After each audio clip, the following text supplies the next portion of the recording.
1.5m 부양하여 세월호 선체와 맞닿았으며 04시 10분 최종 선적 작업을 완료하였습니다. 그동안 브리핑에서 수차례 말씀드렸던 것처럼 세월호 선체를 수면이 13m까지 인양하는 것에서부터 세월호 선체를 반잠수식 선박에 선적하는 공정은 고도의 안정성과 정확성이 요구되는 작업으로 반드시 조류 속도가 느린 소조기에 파고 1m 이내 시에만 진행되어야 합니다. 인양 과정에서 잠금 장치가 파손된 선미 램프 발견 등 돌발 변수 발생으로 작업이 크게 지연되는 등 힘든 과정을 겪었으나 밤샘 작업을 통해 총력을 기울이고 신속한 작업을 위해 여러 개의 준비 작업을 동시에 진행하면서 목표했던 근본 소조기 내에 선적 작업까지 마치게 되었습니다. 좀 더 상세하게 말씀드리면 24일 11시 10분 수면이 13m 위치에 최종 도달한 세월호 선체는 고박 등 준비 작업을 거쳐 16시 55분에 세월호 남동쪽 약 3km 지점에 밤잠수식 선박이 대기하고 있는 곳으로 출발하였습니다.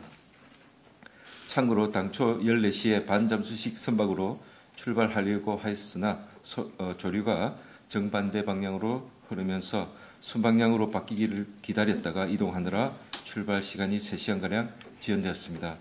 이동 중 선체 움직임을 최소화하기 위해 상호 고박된 제킹 바지선과 세월호를 예인선 5척으로 천천히 이동하여 약 3시간 30분 만인 20시 30분경 반잠수식 선박에 도착하였습니다.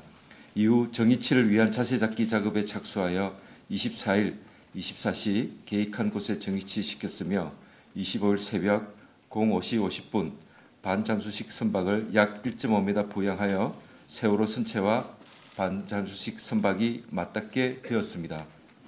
잠수사가 세월호 선체와 반잠수식 선박 갑판이 맞닿은 것을 확인한 후 세월호의 무게를 지탱하고 있는 두 제킹 바지선에 와이어에 걸린 장력을 서서히 빼면서 선체 무게를 제킹 바지선에서 조금씩 반잠수식 선박으로 이전시킴으로써 최종적으로는 반잠수식 선박이 세월호 선체의 무게를 온전히 받쳐주는 작업, 즉 선적 작업을 진행하였으며 최종 선적은 4시 10분 완료되었습니다.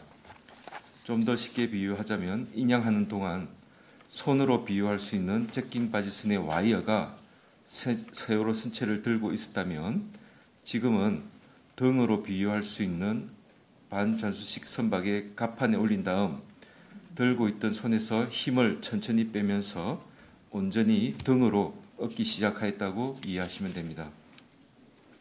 세월호를 해저면에서 이격시킬 때 안정성을 위해 아주 천천히 진행했듯이 선적 작업도 매우 위험한 공정이므로 아주 천천히 신중에 신중을 거듭하며 진행하였습니다. 세월호 선체와 제킹 바지선 간의 상호 고박된 와이어는 오늘 07시 30분 제거하였으며 10시 현재 제킹 바지선과 연결된 와이어를 제거하는 작업을 진행 중에 있습니다. 며칠 사이 와이어를 연결한 핀이 녹이 많이 설어 와이어 제거에 시간이 다소 소요되고 있으며 오늘 정오까지 이어질 예정입니다. 와이어 제거 작업이 끝나면 제킹 바지선은 세월호에서 분리, 이탈될 예정이며 이후 반잠수식 선박은 다시 본격적으로 세월호 부양을 진행할 계획입니다.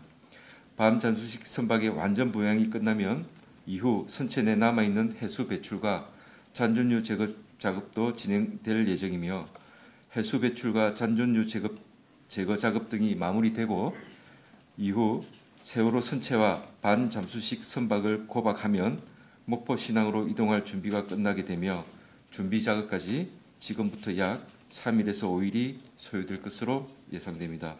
다만 세부 일정은 완전 부양 후 배수 정도 등에 따라 변동될 수 있습니다. 참고로 현재는 반잠수식 선박이 약 2m 부양되어 있으며 9m 부양 시 물속에 가려져 있던 세월호 나머지 선체도 모두 수면 밖으로 드러나게 되고 목표하였던 16m까지 부양하면 잠겨있던 반잠수식 선박의 모습도 온전하게 드러나게 됩니다.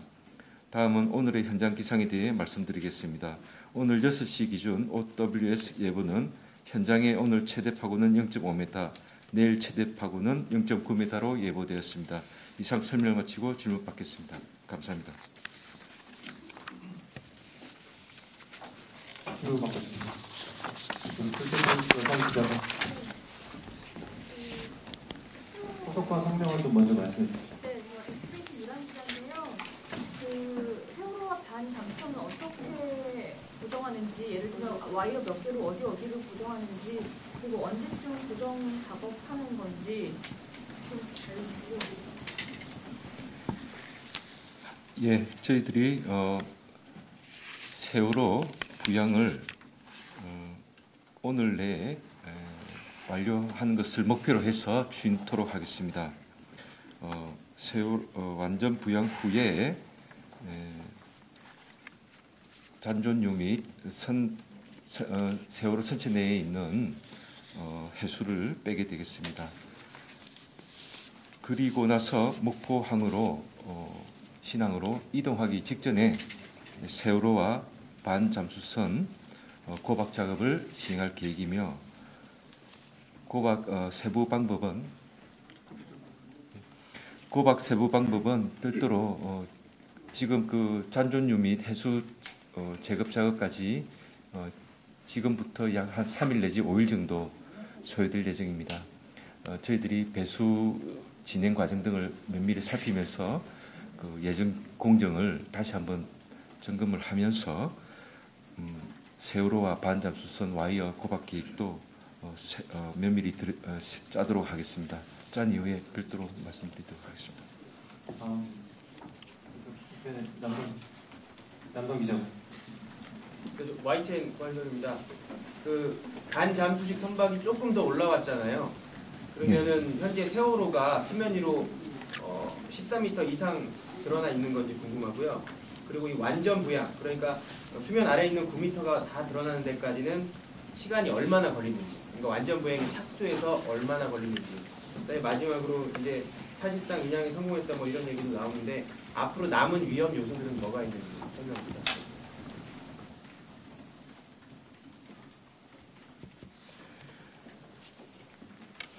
예,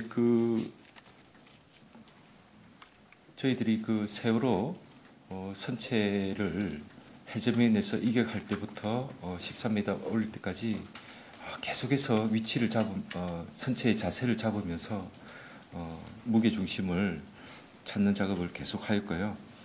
저희들이 그 과정에서 입수한 데이터를 그 반잠수식 선박 그 운용 프로그램에 그대로 전달을 해서 반잠수식 선박도 세월호의 무게 중심을 계속 잡으면서 올라올 계획인데, 이게 뭐 시간당 뭐 부상 속도가 계속 규칙적으로 되는 것이 아니고 그 기상과 그 세월호의 그 부상 높이에 따라서 계속 수시적으로 변하는 점이 있습니다. 저희들이 계속 그 진행을 하면서 필요한 사항들은 공지를 하도록 하겠습니다. 반잠수식 선박이 1.5m 부상을 시킴으로써 처음 세월호와 맞닿게 되었는데요. 지금 2m라고 표현된 것은 추가적인 0.5m 부상은 아니고요. 다만 이제 선미와 선수척 또 반잠수식 선박의 홀수가 약간씩 차이 나고 그렇게 평균화하다 보면 오차 개념이라고 말씀드릴 수 있겠습니다. 앞으로 남은 중요한 공정 중에 하나는 뭐 여러 가지가 다 있겠지만 일단 목포 신항 부두에 접안한 후에 목포 신항 그 철제 부두로 이동하는 그 과정이 또 중요한 과정이라고 생각합니다. 지금 그 세월호가 물 밖으로 나오면서 13m 나오면서 지금 거의 11,000톤까지 화물이 자체 중량이 증가하였는데요. 그런 초대형 구조물을 모듈러 트랜스포터라는 특수 구조물을 이용해서 안전하게 목포 신항 부두에 옮기는 작업이 또 남아 있다고 하겠습니다.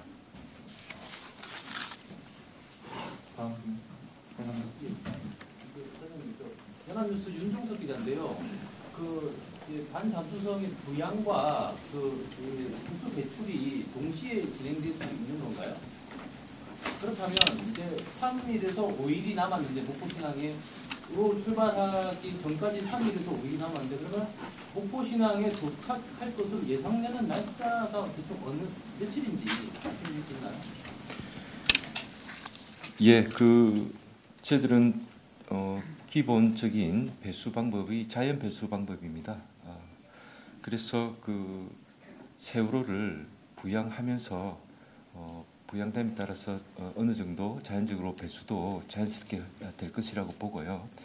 다만 이제 본격적인 배수와 잔존류 해수 작업은 추가적인 잔존류 해수 작업은 세월호가 완전 부양된 다음에 추가적으로 이틀 내지 4일 정도 필요한 것을 보고 있고요. 그 배수 정도와 그걸 실제로 저희들이 작업을 하면서 좀 더 이렇게 지켜봐야 될 사안 같습니다. 계속 저희들이 작업을 하면서 그 피드백을 받아서 정확한 일정을 좀 더 이렇게 다듬어 나가야 될 것 같습니다. 그래서 목포항으로 출발하게 되는 시점은 저희들이 좀 더 지켜본 다음에 또 말씀드리도록 하겠습니다. 이달 안에는 가능한 거 아닌가요? 그러니까 그걸 이제 속단적으로 말씀드리다기보다는 조금 더 좀 저희들한테 시간을 주시면 좀 더 구체화해서 말씀드리도록 하겠습니다. 다음 질문. 박승희 재성 기자님. 네, TV조선 황민재 기자인데요. 그 배수 공정 시에는 유의할 부분이 어떤 부분이 있는 거고 지금 일각에서 램프가 침몰의 원인이 된다는 얘기도 나오고 있는데 램프 논란에 대해서는 어떤 입장이시고 이제 거의 이안 성공 막바지 들어간다는 얘기들이 나오고 있는 과정에서 누가 미수습자 수색 과정에 대한 어떤 대책이나 객실 절단이나 이런 부분에 대해서 어떤 정해진 것들이 있는 것인지 설명 좀 부탁드립니다. 예, 세월호 침몰 원인에 대해서 2014년 검경합동수사본부 및 해양수산부 중앙해양안전심판원의 특별조사 보고서에 많은 사항이 분석되고 또 담겨져 있습니다. 거기에 램프가 사고의 원인으로 작용했다는 점은 없고요. 아울러 2000 이후에 특별조사위원회, 세월호 특별조사위원회가 발족되었으나 램프 부분에 대해서 조사 개시 결정을 내렸다는 얘기도 못 들은 것 같습니다. 그리고 언론이나 기존의 언론이나 여러 가지 국민들 어떤 우려 사항에서도 특별히 램프 논란은 제가 못 들은 걸로 알고 있는데 저희들은 일단 선체조사위원회가 조만간 출범을 하니 선체조사위원회